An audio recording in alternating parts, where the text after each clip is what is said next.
Assalamualaikum warahmatullahi wabarakatuh. Halo semuanya teman-teman, gimana kabarnya nih? Semoga selalu dalam keadaan sehat walafiat. Gimana teman-teman? Semoga teman-teman semuanya masih semangat untuk mencoba lagi tes CPNS ataupun tes kedinasan di tahun 2025 ini. Jangan khawatir, kita akan banyak latihan-latihan soal supaya teman-teman terbiasa dan bisa mendapatkan skor 450 ke atas nih di CPNS tahun 2025. Kita akan bahas-bahas soal TKP lagi ya. Tapi sebelumnya jangan lupa untuk subscribe Cuitan Dosen, kemudian jangan lupa untuk follow IG-nya di Cuitan Dosen dan juga follow IG-nya Rizka Sarofa. Oke, teman-teman, kita share screen dan kita langsung latihan beberapa soal TKP yang hot tentunya ya.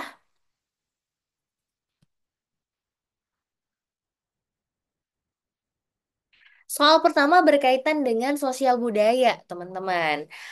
Nomor satu, Anda saat ini memutuskan untuk tinggal di kota yang untuk menemui suami Anda yang bekerja sebagai abdi negara. Sementara rumah di kampung Anda sudah lama tidak Anda tengok dan mengecek kondisinya. Ternyata rumput di samping rumah yang cukup tinggi dan banyak sampah berserakan biasanya dibersihkan oleh tetangga Anda padahal Anda tidak memintanya. Maka sebaiknya yang Anda lakukan kepada tetangga tersebut adalah, oke, teman-teman, kita lihat yang A. Anda mengunjungi tetangga tersebut dan mengucapkan terima kasih atas ketulusan mereka dalam membersihkan area tersebut. Bagus ya, teman-teman. Next, Anda memberikan bantuan atau imbalan sebagai bentuk apresiasi atas kerja keras dari tetangga tersebut. Bagus juga. Anda memutuskan untuk lebih aktif memantau kebersihan area tersebut secara mandiri. Enggak ya, teman-teman. Posisinya kita sudah mendapatkan bantuan dari tetangga. Jadi, pertanyaannya adalah apa yang kita lakukan? Memberikan penjelasan yang sopan bahwa sebaiknya area tersebut tidak perlu dibersihkan karena Anda mampu untuk melakukannya sendiri ketika memiliki waktu luang. Oke, ini tidak ada unsur menghargai ya, teman-teman. Anda dengan sigap melakukan balas budi dengan membersihkan area tetangga Anda. Eh, Kurang tepat ya, teman-teman, karena kan posisinya jauh ya. Nah, jadi antara A dan B. Kita lihat, teman-teman. Jadi jawaban yang paling tepat adalah B, teman-teman. Menunjukkan sikap sosial yang tinggi.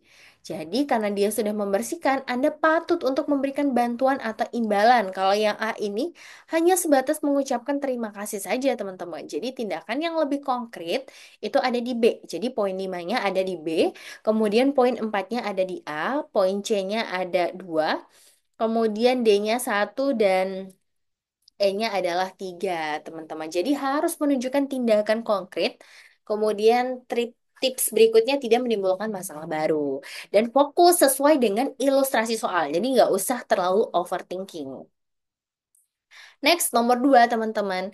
Torik adalah seorang staf pelayanan publik di kantornya. Suatu sore, setelah seharian bekerja keras, menyusun laporan bulanan, ia berencana pulang. Saat berjalan menuju parkir, ia mendengar dua warga mengeluhkan pelayanan di kantor pajak yang menurut mereka kurang memuaskan. Sikap yang paling tepat dilakukan oleh Torik dalam kondisi tersebut adalah, nah, posisinya nih, pelayanan publik itu kan harus terus melakukan perbaikan, teman-teman. Kalau ada yang memberikan masukan, kita harus melakukan perbaikan. Tujuannya adalah agar nanti pelayanan kita itu lebih responsif, pelayanan kita tuh lebih maksimal gitu ya. A, meminta kedua warga tersebut untuk datang langsung ke kantor pajak besok untuk menyampaikan keluhan mereka. Nah, posisinya kita kan bekerja di situ ya, kenapa harus menunggu besok? Ini berarti kita tidak sigap gitu ya terhadap masukan. Yang B, mendengarkan keluhan warga tersebut sebentar dan kemudian bergegas pulang karena sudah lelah.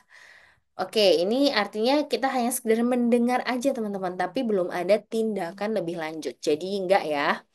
Mendekati warga tersebut meminta maaf atas ketidaknyamanan yang mereka alami dan berjanji akan segera menindaklanjuti keluhan mereka serta memberikan solusi secepat mungkin.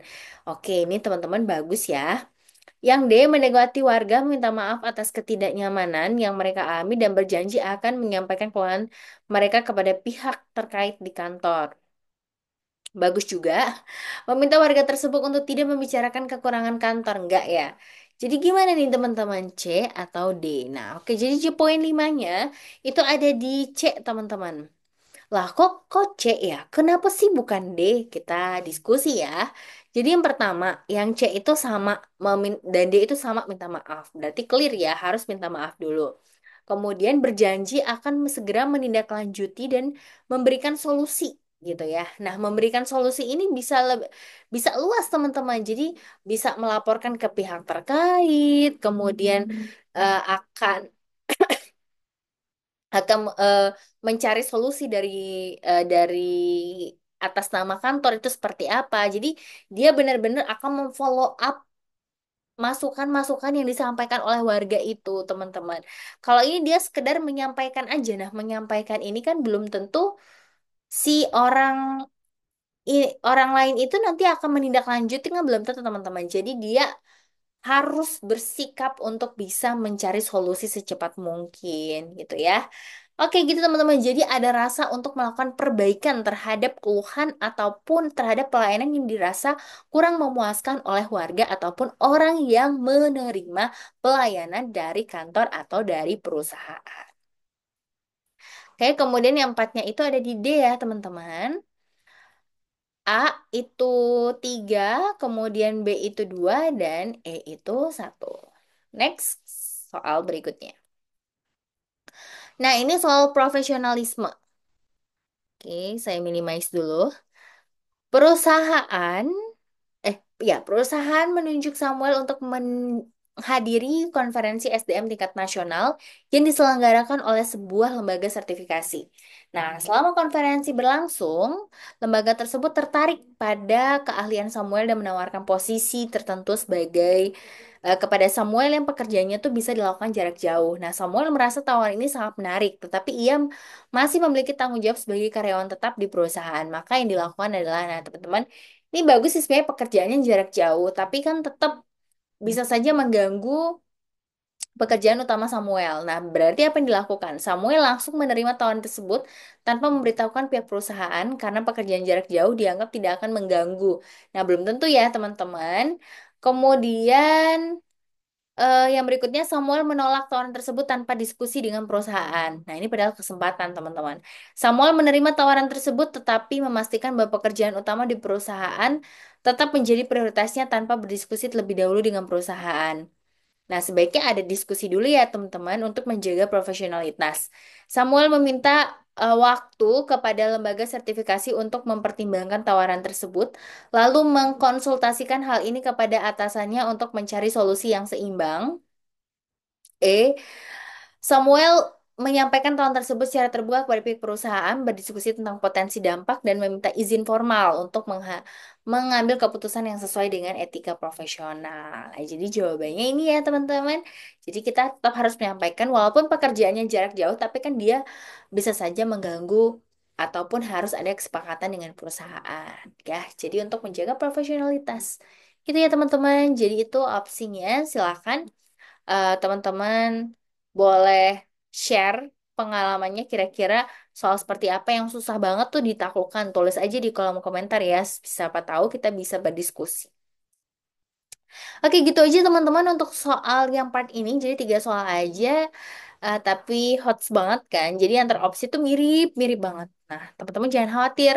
Kita masih banyak stok soal juga yang akan kita share dan kita diskusikan bareng. Terima kasih semuanya.